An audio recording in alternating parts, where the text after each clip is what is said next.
बीच चुनाव में 65 साल का हिसाब किताब निकाला जा रहा है। हिंदुओं के घटने की बात कही जा रही है, मुसलमानों की आबादी बढ़ने की बात की जा रही है। लोकसभा चुनाव के चौथे चरण के लिए जबरदस्त लड़ाई चल रही है। शुरुआत कर रहे हैं आज की सबसे बड़ी खबर के साथ और इस बड़ी खबर को डिटेल से जानते हैं। पक्ष विपक्ष के बीच इस वक्त घमासान देखने को मिल रहा है। हर कोई अपनी तरकश से एक नई तीर आजमाने की कोशिश कर रहा है ताकि चुनावी चक्रव्यूह को भेदा जा सके। चुनाव में हिंदू मुसलमान पर भी जमकर सियासत देखने को मिल रही है। लालू यादव मुस्लिम आरक्षण की बात कर रहे हैं, विपक्ष के तमाम नेता मुसलमानों की खुलेआम वकालत कर रहे हैं। अब सवाल यह कि वो ऐसा कर क्यों रहे हैं, उसे लेकर आज एक बड़ा खुलासा हुआ। एक ऐसी रिपोर्ट सामने आई है जो ये कह रही है कि आजादी के बाद से कैसे आबादी में हिंदुओं की हिस्सेदारी घटी है और मुस्लिम आबादी तेजी से बढ़ी है। यह रिपोर्ट कोई आम रिपोर्ट नहीं है, बल्कि ये वो रिपोर्ट है जिससे सरकार की नीतियां तय होती हैं, सरकार अपनी स्कीम्स बनाती है। इस रिपोर्ट को प्रधानमंत्री के आर्थिक सलाहकार परिषद ने तैयार किया है, जिसमें बताया गया है कि साल 1950 से लेकर 2015 तक 65 साल में देश में आबादी में हिंदुओं की हिस्सेदारी में करीब 8% की गिरावट आई है। वहीं मुस्लिमों की आबादी में 43% से ज्यादा बढ़ोतरी हुई है। इस रिपोर्ट के सामने आने के बाद हड़कंप मचा हुआ है। यह सियासी बयानबाजी इकोनॉमिक काउंसिल की रिपोर्ट के बाद से लगातार शुरू हो गई है और इसमें डेटा जो रखा गया है वो 1950 से लेकर 2015 के बीच का डेटा रखा गया है।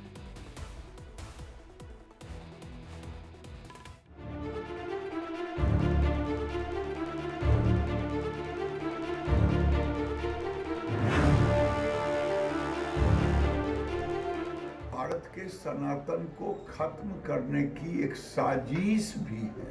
रिपोर्ट कौन बनाया है? इसमें जो लिखा गया है नहीं, लिखा नहीं गया। हाँ। लिखा नहीं गया है। ये सियासी बयानबाजी इकोनॉमिक काउंसिल की रिपोर्ट के बाद की है। साल 1950 से लेकर 2015 के बीच आबादी की स्टडी की गई। खुलासा हुआ कि देश में 8% हिंदुओं की आबादी में गिरावट आई, जबकि मुसलमानों की आबादी में 43% से ज्यादा इजाफा हुआ। इसके बाद हंगामा बरप गया। रिपोर्ट के आते ही राजनीति की नई सीरीज शुरू हो गई। बीजेपी का आरोप है कि यह सब मुस्लिम तुष्टीकरण वाली नीतियों का नतीजा है। वहीं कांग्रेस का कहना है कि बेरोजगारी, किसान, महिलाओं की सुरक्षा के मुद्दे पर बात होनी चाहिए।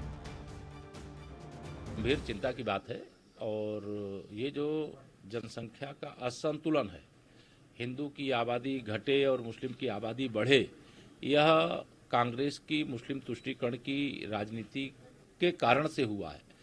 किसकी रिपोर्ट है वो बोलिए पहले आप, और रिपोर्ट फॉरवर्ड करिए, हम पढ़ के बोलेंगे। ऐसा नहीं बोल सकते, आपकी बात पे भरोसा नहीं करते हम।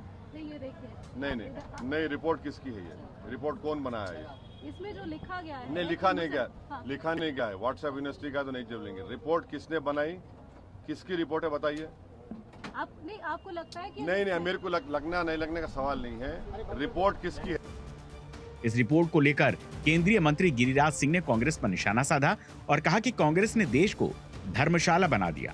ये भारत का इस्लामिक स्टेट बनाना चाहते हैं। वहीं चिराग पासवान ने इस पर चिंता जाहिर की। बिहार सहित तमाम देश को धर्मशाला बना दिया। 1971 में जो बांग्लादेश से जो बांग्लादेशी घुसपैठी आए, रोहिंग्या बांग्लादेशी घुसपैठी, इसको वोट बैंक कांग्रेसियों ने बनाया और ये भारत के सनातन को खत्म करने की एक साजिश भी है। तो ये चिंता का विषय है ना। जब हम लोग समावेशी विकास की एक तरफ बात करते हैं तो फिर सब एक साथ आगे बढ़ें, ये भी जिम्मेदारी सबके ऊपर होनी चाहिए। ऐसे में अगर कोई ऐसी जानकारी सामने आई है तो उस पर अध्ययन होना चाहिए। अब विपक्ष रिपोर्ट की टाइमिंग पर सवाल खड़े कर रहा है। चुनावी सीजन के बाद रिपोर्ट आने पर विपक्ष डिफर पड़ा। कांग्रेस महासचिव प्रियंका गांधी वाड्रा ने कहा, हमें उन मुद्दों पर बात करनी चाहिए जो लोगों के जीवन से जुड़े हैं। वहीं तेजस्वी ने बीजेपी पर भ्रम फैलाने का आरोप लगा दिया। ये केवल देश की जनता को भ्रम में डालना और लोगों में नफरत फैलाने की बात ये लोग कर रहे हैं। ये पूरी तरीके से प्रधानमंत्री जी, भाजपा के लोगों का यही एजेंडा है।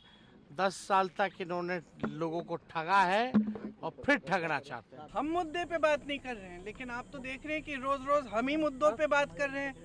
वो लोग पता नहीं क्या क्या कह रहे हैं और क्या चुनौती है। रोज रोज तो मैं मुद्दों पे ही बात करती हूँ, महंगाई, बेरोजगारी, इन पे कौन बात कर रहा है बीजेपी में। आबादी के इस बदलाव की रिपोर्ट आने के बाद बात बराबरी की हो रही है, बात रोहिंग्या मुसलमानों की हो रही है और गुस्सा संत समाज के बीच भी है। हिंदुओं की आबादी घट रही है और मुस्लिम समाज की आबादी कितनी बढ़ गई है? 44% बढ़ी है। इसमें यदि अवैध मुस्लिम घुसपैठिए, चाहे वो रोहिंग्या के रूप में हो, चाहे बांग्लादेशियों के रूप में हो, उनको अगर जोड़ दिया जाए, जो जनगणना में शामिल नहीं होते उनको यदि जोड़ दिया जाए, तो ये आंकड़े और ज्यादा खतरनाक दिखाई देंगे। ऐसा लगता है मुस्लिम समाज का एक वर्ग आबादी बढ़ाने को अपने धार्मिक कर्तव्य, एक जिहाद के रूप में देखता है। और मुसलमान की ये दृष्टि है कि जितने हमारी संख्या बढ़ जाएगी और पाकिस्तान बंटवारा हो गया, उससे हम हिस्सा मांग लेंगे, इसमें भी बंटवारा कर लेंगे।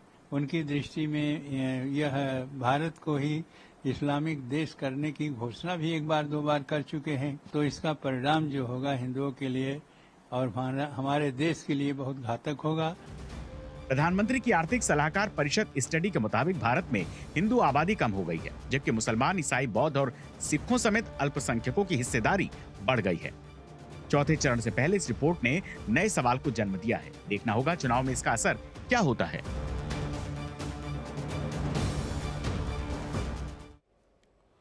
जो रिपोर्ट जारी की गई उससे पता चलता है कि भारत में हिंदुओं की आबादी में लगातार गिरावट देखी गई, जबकि मुसलमानों की आबादी में बढ़ोतरी देखी गई। इस आंकड़े के मुताबिक साल 1951 से हिंदुओं की आबादी घटी है। 1951 में हिंदू आबादी 84.10% थी, जो 2015 में घटकर 77.52% रह गई।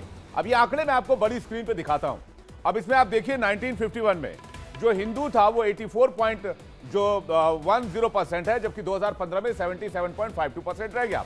मुस्लिम 9.80% से बढ़कर 14.02% हो गए और ये 2011 के सेंसस के हिसाब से 2015 तक के इंपैक्ट का डेटा दिया गया, यानी कि अगर उसी रफ्तार से बढ़ती रही तो 15 तक इंपैक्ट क्या होगा। ये 2024 तक के आंकड़े नहीं है, 23 तक के आंकड़े नहीं है, ये आंकड़ा और आपको बढ़ावा मिल सकता है।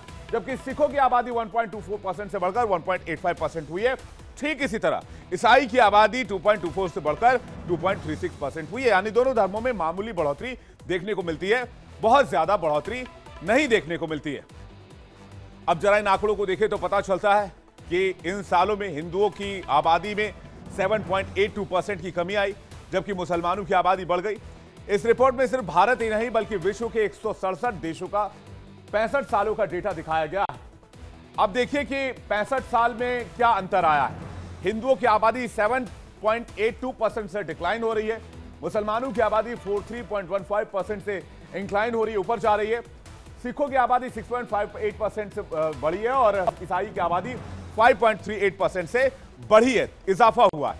लेकिन सबसे ज्यादा जो इजाफा दिखता है वो मुसलमानों की आबादी में दिखता है। अब इस डेटा को अपने हिसाब से राजनेता इस्तेमाल करेंगे, अपने हिसाब से इस पर बयान देंगे, लेकिन इस रिपोर्ट में सिर्फ भारत ही नहीं बल्कि विश्व के 167 देशों के 65 सालों का डेटा तैयार किया गया है, जिसमें इस बात की स्टडी की गई है कि साल 1950 से 2015 तक इन देशों में डेमोग्राफिक बदलाव कितना हुआ है। 167 देशों के स्टडी से पता चलता है कि ज्यादातर देश जो नॉन मुस्लिम है वहां की बहुसंख्यक आबादी में गिरावट आई है, जबकि भारत में उल्टा है। लेकिन वहां जहां मुस्लिम बहुसंख्यक में है वहां आबादी बढ़ी है। इस रिपोर्ट में जो सामने निकल कर आया है उसके मुताबिक म्यांमार में बहुसंख्यक आबादी 9.84% कम हुई है। अब देखिए इस आंकड़े को देखकर समझने की कोशिश कीजिए। म्यांमार जो है वो 9.84% से डिक्लाइन हो रहा है, वहां की बहुसंख्यक आबादी। नेपाल जो कि हिंदू राष्ट्र है वहां पर 3.61% से आबादी डिक्लाइन हो रही है। अफगानिस्तान जो कि एक मुस्लिम मुल्क है वहां पर 0.29% से बढ़ोतरी हो रही है। श्रीलंका में 5.25% से बढ़ोतरी हो रही है। ठीक इस तरह भारत में आई है, भारत में बहुसंख्यक आबादी 7.82% से डिक्लाइन हो रही है। मालदीव में भी 1.47% डिक्लाइन हुई है, मालदीव में मुस्लिम आबादी ज्यादा है, जबकि पाकिस्तान में 3.75% से बढ़ोतरी हुई है और भूटान में 17.67% से बढ़ोतरी हुई है, जबकि बांग्लादेश में वहां की बहुसंख्यक आबादी 18.55% के हिसाब से बढ़ी है। दक्षिण एशिया के इस डेटा को आप देखेंगे तो इससे काफी चीजें समझ में आती है। अब विडंबना देखिए कि देश में मुस्लिम आबादी तो बढ़ रही है, लेकिन संसद में मुस्लिम सांसदों की संख्या कम हुई है। 2019 में कुल 27 मुस्लिम सांसद थे, जो 2014 के मुकाबले 23 ज्यादा थे। 2009 में 30 मुस्लिम सांसद थे, 2004 में 34 मुस्लिम सांसद थे। वहीं साल 1980 में सदन के भीतर सबसे ज्यादा मुस्लिम सांसद थे, इनकी संख्या 59 के आसपास थी। अब पीएम के सलाह परिषद की रिपोर्ट के बाद सियासी पारा चढ़ गया। आंकड़े सामने आए तो आंकड़ों की बाजीगरी शुरू हुई। चौथे फेज से पहले यह मुद्दा जमकर हावी होता नजर आ रहा है और इस मुद्दे को जोर शोर से उठाया भी जा रहा है।